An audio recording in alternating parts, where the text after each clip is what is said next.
Welcome, Aquarius. This is Regina from Pacific Tarot, getting ready to do your new moon meditation. The new moon in Gemini occurred last weekend. Just ahead of the new moon was Saturn retrograding into Pisces.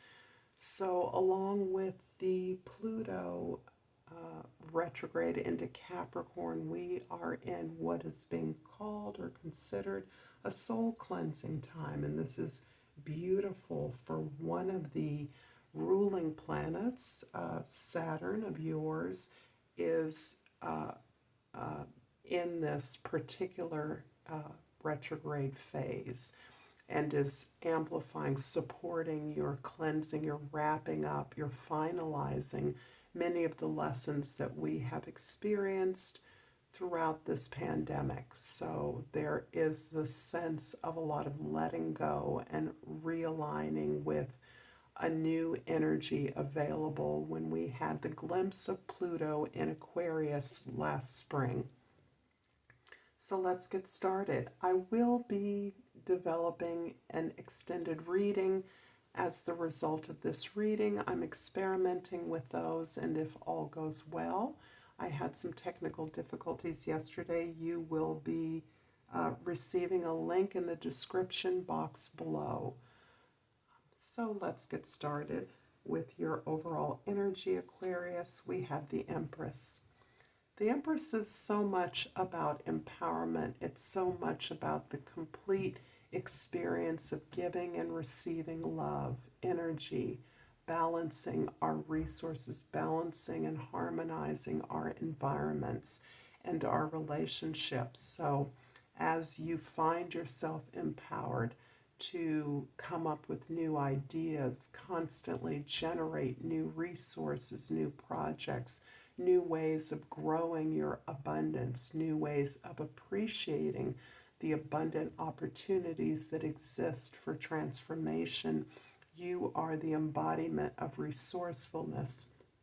But as much you are receiving the joy, the pleasure, the satisfaction that comes from understanding what the natural world models for us, the idea that there is no waste. There is no such thing as loss in the way that we human beings process death and the loss of loved ones, as an example, so that you are really able to enjoy the process of generating abundance, new ideas, for its own sake, for the sense of contentment, balance, and the receipt of love, the receipt of the rewards of your efforts.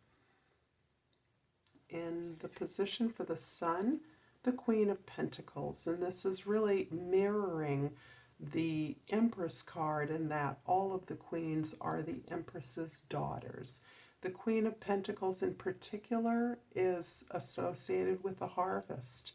And so in that way, she is very closely aligned with the idea of resourcefulness, of transforming the things that you have into the things that you want, of building the garden, of harvesting, knowing the appropriateness of that, and how to regenerate and recycle the resources that are available to you.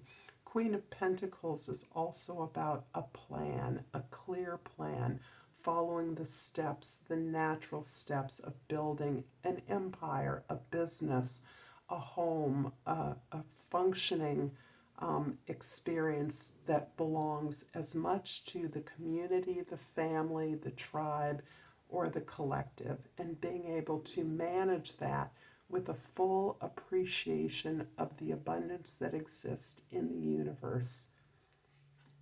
In the position for the moon, this represents the energy of your past. In the Ace of Swords here, Aquarius is talking about the revelations that you have been receiving. And I am specifically syncing this up with the energy of Pluto over the past 15 or more years, where Pluto has occurred in a process that is helping you to take full responsibility for your experiences, for recognizing the ways in which you can or will conform or move outside of the expectations, the norms of our society. The Ace of Swords indicates that you have been inspired. You are pursuing a higher truth that goes beyond your material experience. And in so doing, you are assured of a victory.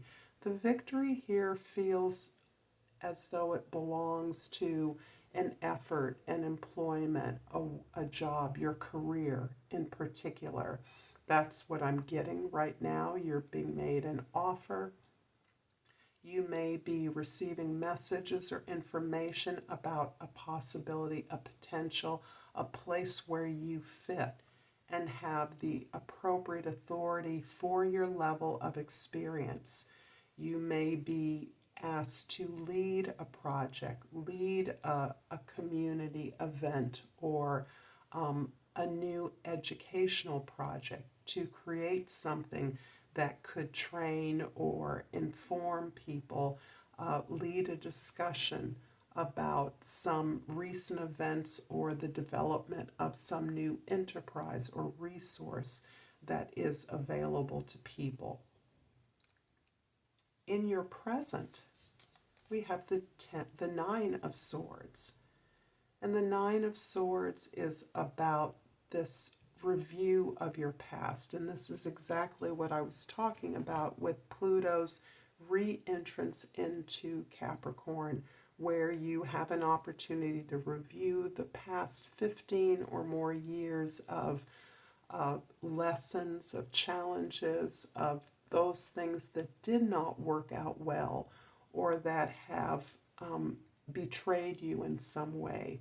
You have learned, as I said before, to view these events, these tragedies, these disappointments, not as a victim, as perhaps you experienced them, but as someone who has taken responsibility for your role in those losses, even if that is in your giving your power away to someone else who misused your resources, the assets that you shared, or if you gave to others with the expectation that you would be given back to.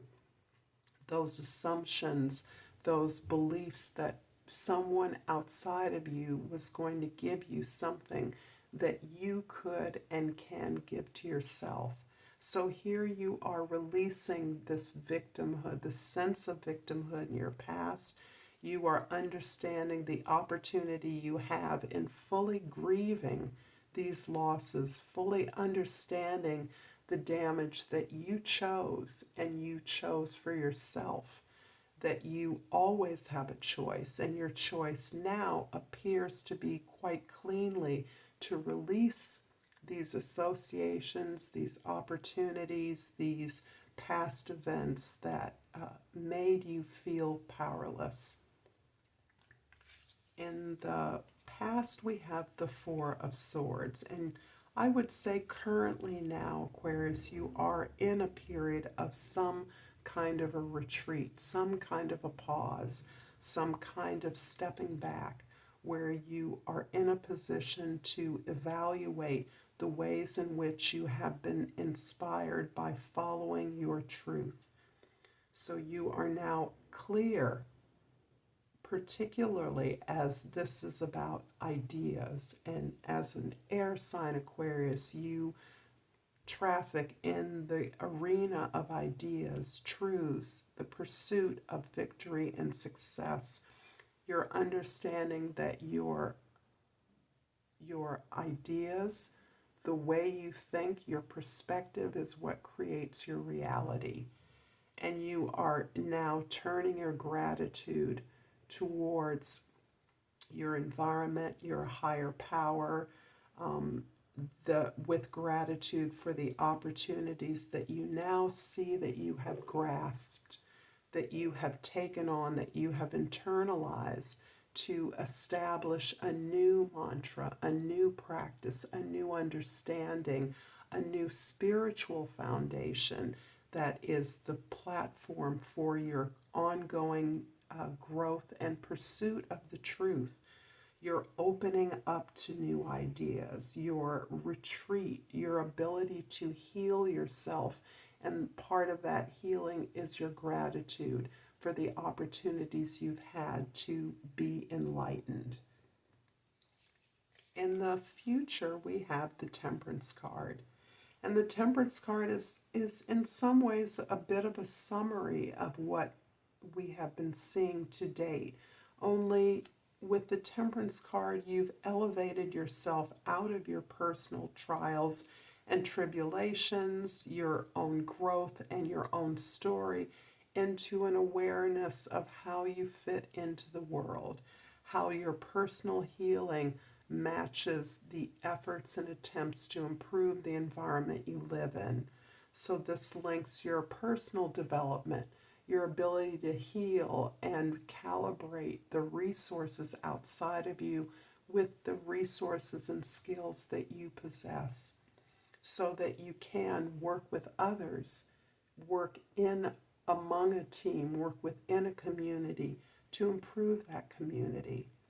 This has taken tremendous patience. You've been on this road for a long time, and this has taken you, is begging you to continue to be patient, to continue to be temperate, to be modest, to be considerate, and to be thoughtful in all of your actions, all of your efforts to balance and harmonize your personal vehicle so that you can be a conduit for the higher inspirations, faith, hope in the collective that is activating the ability to heal and improve our environment.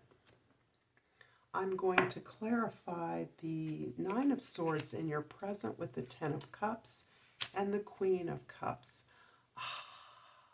I feel a big sigh of relief here with these cups vis-a-vis the swords that are available to you. So this is really resonating out of the energy of the Temperance card. You have created a community. You have learned and are learning to cultivate the self-love, the patience, the support, the compassion that allows you to support others who are going through something similar to what you've been going through. And frankly, that's just about everybody in the world these days. So there is a need in your ability to lead a project, to understand the challenges of the members of your team. Whether you're a leader or not, your ability to recognize the need for support in others, to tend to that, to just be available, to listen, is what is helping to grow this community of support that is part of the improvement in the world along the way. So in order to heal our world, heal ourselves, we need to activate the ability to share the resources, the understanding, the lessons that we're learning. We need to be able to communicate and exist for each other in love and support, in non-judgment, without expectations, but that the ability to share that taps us into an abundance that we may not have recognized in the past.